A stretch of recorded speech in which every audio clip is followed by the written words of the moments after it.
Hi, welcome back. I'm Dr. Angela. Hi, I'm Dr. Patty.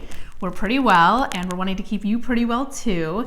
In this video, we're going to talk about the no acne diet. So we get all kinds of questions on acne, and it's so multifactorial, but one of the huge things we need to focus on to keep acne away is diet. So that's what we're going to focus on in this video. So what do you have for us? Well, I have personally suffered from acne, and I had horrible acne, pustular, cystic, all along my jaw and my chin.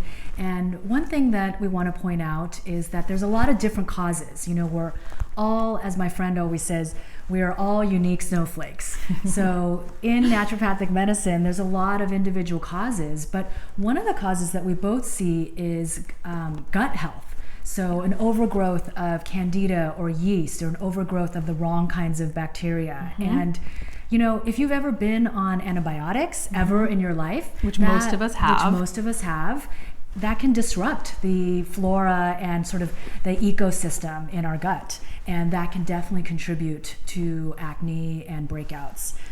So as far as nutrition, I would say, and this is a tough one for me and for many people, but the number one thing is to eliminate sugar. It's pretty huge, guys. And you know, if you absolutely cannot, you could have a little bit of dark berries, blackberries, blueberries in moderation. But if you can switch to something like a 0-calorie, 0-glycemic monk fruit, stevia, xylitol, those would be great options to still have a little bit of sweetness in your food, but eliminate the sugars. And in addition, you could have a little bit of raw honey, raw organic honey, ideally raw organic local honey, or a Manuka honey, which comes from New Zealand.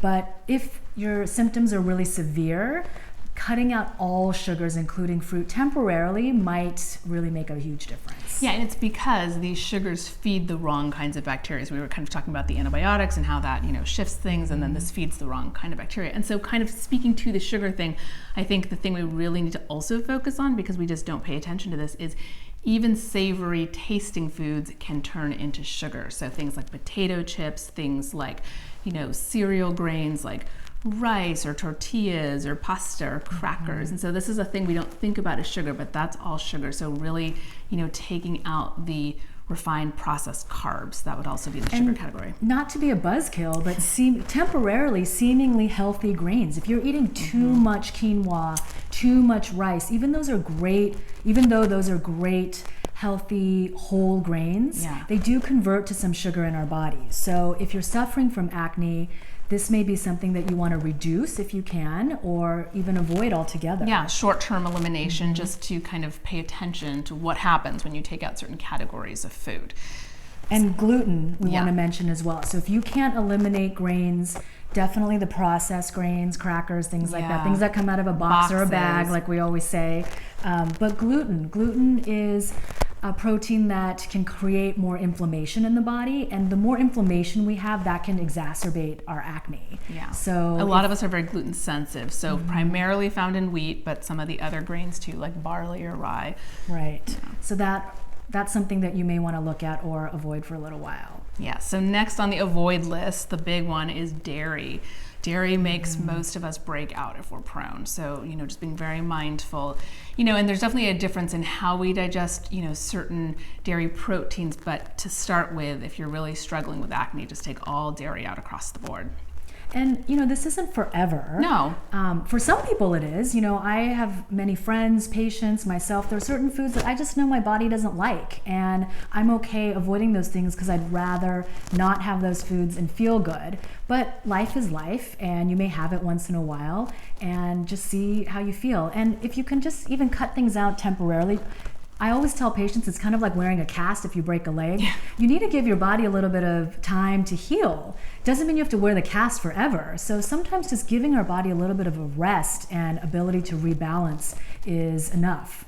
Spending time really learning what are your individual triggers, because there's all these foods that, you know, we know are pro-inflammatory, pro-acne producing, but for you, it may not be a trigger. We may have different triggers for what brings on acne. Because, like I said, we are all individual snowflakes. So true. But in addition to that, you want to cut out hydrogenated industrialized oils. So these include things like vegetable oil, which sounds healthy because I it has know. the word vegetable in it. I know, but and it's not. It's not a healthy oil. So canola oil would go in this category. Corn oil. Corn oil. You want to stick to a healthier fat like coconut oil. Mm-hmm. And Dr. Angela, do you want to tell us why coconut oil is so great? It's so many reasons, but one of the main reasons for acne is it's really antimicrobial. So it's going to help balance out the gut flora. It deals with both fungal issues and bacterial issues. So go coconut oil. Yes, it's awesome, and it's got something called lauric acid Yep. in it, and Caprylic acid, caprylic too. acid, and they're both antifungal, antiviral, antimicrobial, and in addition to gut bacteria not being healthy, the flora on your skin may be a reflection of that as well. So we've got healthy and not so healthy bacteria all in our pores and in our sebum, and so the coconut oil can help balance that as well. And we're going to do a future video on topicals as well as herbs and supplements and further treatment. So we'll talk a little bit more about coconut oil and who it might be good for and who might kind of react. So those are the foods that you want to avoid, but coconut oil, have at it. Absolutely. Add it to your food, use it to cook and saute. And what are some other foods that we can eat? Let's get to the good stuff. The fun stuff. So basically all of the vegetables that are non-starchy are pretty much a go. And so the green veggies are going to give us tons of enzymes and minerals, anti-inflammatory, and all of those minerals feed your detox pathways. If you're specifically wanting to work on detox pathways, you can do things like things in the onion family. Those all really support detoxification well. And then anything that's a brightly colored, deeply colored, pigmented veggie or fruit is going to be great because that's going to give you tons of antioxidants. So it's going to heal up your skin really well. And it's also a lot of the colors, especially like the yellows and oranges, are great sources of beta carotene, which are precursors for vitamin A, and that helps heal up skin and keep acne away. And a lot of the pharmaceutical topicals and oral medications out there for acne that are really challenging for the liver and sometimes even toxic for the liver are often derivatives or synthetic versions of vitamin A. Yeah. So if you're eating things like carrots and really colorful vegetables that naturally convert beta carotene to vitamin A, you're just going to get that through nature in a very safe, non-toxic way. So in addition to eating colorful vegetables, you also want to eat fermented foods. So I'm Korean American, and I grew up eating kimchi almost every day of my life. I love kimchi. Thank goodness, because I also took a lot of antibiotics as a kid and still am working on my gut issues. But I never thought in a million years that kimchi would be remotely popular or in the mainstream. And I've definitely seen it in many more places, and I see it now in health food stores, and people who are not Korean are eating it. And honestly, I never thought I'd see the day. So that's a great fermented food if you like a little spicy, but sauerkraut is great. Miso is great. You can make a soup out of that or a salad dressing out of miso. I do that often. Natto is also a fermented food, but it's not for the faint of heart. Yes. It smells like feet, some say, and it has kind of this like stringy, slimy texture. I love it, but I love all fermented foods. So it's You're gonna not have to for take me on a everyone. natto date because maybe I just haven't had the right source. No, they're all the same. There's no, that's it. What you see is what you get. Okay. Yeah. If you've seen it or had it and it's not for you, it may not be for you. Not for me. Yeah. There's no special natto restaurant out there that I haven't taken you to that is hiding the easy to eat stuff. But I don't mind it, and I actually don't mind the scent of it and all of that. So, but there's so many options. Tempeh is another one if you're a vegetarian. Tempeh is a fermented soy, so as opposed to tofu or a processed soybean product. Tempeh is wonderful. And coconut kefir is another one. That's a great one. So and it's kombucha. non-dairy. Oh, sorry. Oh no, kombucha is great. I have a bit of an alcohol sensitivity and don't drink. And kombucha does have a tiny bit of alcohol, and I have had people say they feel a little buzzed. So keep that in mind if you're drinking too much of it.